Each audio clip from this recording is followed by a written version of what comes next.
Hi hello welcome back to channel Mugi. So இன்றைக்கி நம்ம video பார்க்க போகிறோம்னா வந்து என் பைக்கில் வந்து ஒரு சேடல் ஸ்டே வந்து முன்னாடியே ஃபிக்ஸ் பண்ணியிருக்கேன். HDD கஸ்டமர்ஸ் வந்து மாட்டினது பைக் வாங்குற டைமில் ஃபிக்ஸ் பண்ண ஒரு 3000 rupees ரேஞ்சில் அந்த டைமில் மாட்டினேன். ஸோ இப்போ அதை வந்து ரிமூவ் பண்ணிவிட்டு என்ஃபீல்டு பிராண்ட்லேயே வரக்கூடிய வந்து சேடல் ஸ்டே வந்து போட போகிறேன். பட் Pannier பாக்ஸ் ஃபிக்ஸ் பண்ண போகிறதில்ல, அதுக்கான அந்த ஸ்டே மட்டும் வந்து ஃபிக்ஸ் பண்ண போகிறேன். ஸோ அதான் அந்த கிளிப்பில் பார்க்க போகிறீங்க. சிம்பிள் வீடியோ தான், சும்மா வந்து அந்த ஓல்டை ரிமூவ் பண்ணிவிட்டு எப்படி வந்து ஃபிக்ஸ் பண்ணுறேன். ஏன்னா இது வந்து நம்ம ஃபிக்ஸ் பண்ணும்போது என்னன்னா இண்டிகேட்டர்ஸ் வந்து உள்ளே ரிமூவ் பண்ணிவிட்டு பேக்கில் வர மாதிரி இருக்கும். பட் நான் முன்னாடி மட்டும் பார்த்தா வந்துட்டு இண்டிகேட்டர் வந்து உள்ள மறைஞ்ச மாதிரி தான் இருக்கும். ஸோ இந்த வீடியோ வந்துட்டு ஒரு சின்னதாக ஒரு சினிமாட்டிக் ஷாட் மாதிரி வந்துட்டு எப்படி சேஞ்ச் பண்ணுறோம் அப்படின்றத மட்டும் பாருங்கள்.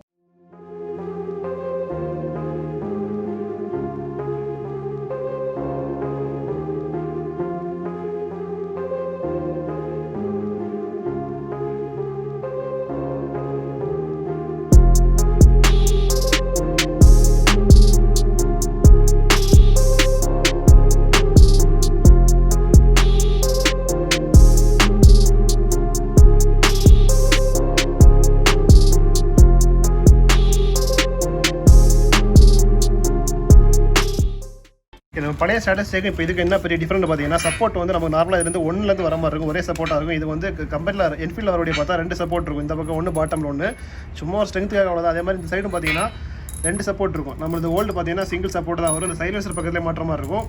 பட் இந்த இதில் இருக்கும். பட் இப்போ ஃபிக்ஸ் பண்ணக்கூடியது பார்த்தீங்கன்னா வேறு ஏரியாவில் லொக்கேஷனில் வந்துடும். ஸோ அவ்வளோதான். இந்த சைடு 2 பக்கம் உள்ளதுக்கு டிஃப்ரெண்ட். அப்புறம் இன்னொரு டிஃப்ரெண்ட் பார்த்தா இந்த பேக் சைடில் வரக்கூடியது பார்த்தீங்கன்னா இது கூட 2 சைடு சப்போர்ட் இருக்கும். நம்மளது ஒரே சப்போர்ட் தான், கூட வந்து ஒரு பிளேட்டெல்லாம் வச்சு கொடுத்துருக்காங்க. நம்ம ஏதாவது வேணால் பேர் தான் போட்டுக்கலாம் வேணா. இன்னொன்று சைடில் ஒரு ஸ்லாட் கொடுத்துருங்களா. ஸோ இங்கே வரக்கூடிய நார்மலாக வரக்கூடிய இண்டிகேட்டர் வந்து சேஞ்ச் பண்ணி நம்ம இந்த இடத்துல கொண்டு போகிறோம். ஸோ அதை வந்து கண்டினியூ பண்ணி பாருங்கள் ஃபிக்ஸிங். தென் இன்னொரு கிளாம்ப் பார்த்தா கொடுத்துருப்பாங்க உள்ளே பாக்ஸ். எதுக்காகனா இந்த டேல் லைட்டை வந்து நம்ம வேணும்னா கொஞ்சம் வந்து இந்த ப்ராக்கெட் போட்டு ஃபிக்ஸ் பண்ணிவிட்டு இதை வந்து கொஞ்சம் இவங்க பேக்கில் எடுத்துகிட்டு வந்துக்கலாம். பட் நான் அதை மாற்ற போகிறது இல்லை. ஏன்னா வந்து இதை மாற்றும் போது இந்த பக்கம் கேப் கொஞ்சம் ஃபார்ம் ஆகுது. பேக் சீட்டுக்கும் இந்த லைட்டுக்கும் கேப் ஃபார்ம் ஆகுது. அதனால் இதை நான் மாற்ற போகிறது இல்லை. எதுக்காக அதுவும் சேம் இண்டிகேட்டர் பேக்கில் வர மாதிரி இதுவும் பேக்கில் வந்துச்சுன்னா நமக்கு வந்து கொஞ்சம் விசிபிள் நல்லா இருக்கிறதுக்காக தான். இதுவே நல்லா தெரியும், ஒன்றும் பிரச்சனை இல்லை. இது மாற்ற போகிறது இல்லை, அப்படியே ஒன்று வைக்க போகிறேன்.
ஓகே, வீடியோ வந்து பார்த்துருப்பீங்க. லைட்டாக வந்து எப்படி ரிமூவ் பண்ணது ஃபிக்ஸ் பண்ணுறது ஜஸ்ட் வந்து பார்த்துருப்பீங்க. ஸோ இதில் வந்து நம்ம வந்து Pannier பாக்ஸ் மட்டும் தான் ஃபிக்ஸ் பண்ண முடியுமா கேட்டால் அப்படி கிடையாது. நீங்கள் வந்து சேடல் பேக் கூட போட்டுக்கலாம், எதனாலும் யூஸ் பண்ணிக்கலாம்.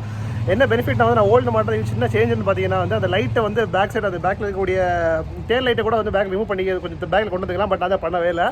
இண்டிகேட்டர் வந்து உள்ள வெளியே வச்சிருக்கேன். அதுக்காக சேஃப் நம்ம பேக்கு Pannier பாக்ஸில் போடும்போது உள்ள மறைஞ்ச மாதிரி வெளியே வந்துருக்கு. அவ்வளோதான், சின்ன சேஞ்சுனா அவ்வளோதான் சேஞ்சு. இந்த ப்ரைஸ் பார்த்தீங்கன்னா 3000 rupees வந்து நினைக்கிறேன். 3000 rupees வந்துருக்கு. ஸோ இது ப்ரொமோஷன் எல்லாம் இல்லை, வேணும்னா யாரும் தேவையான வந்து வாங்கி மாட்டி அவ்வளோதான். ஸோ இந்த வீடியோ வந்து பிடிச்சிருந்தா லைக் ஷேர் பண்ணுங்கள். நம்ம இன்னொரு வீடியோவில் பார்க்கலாம். பாய்.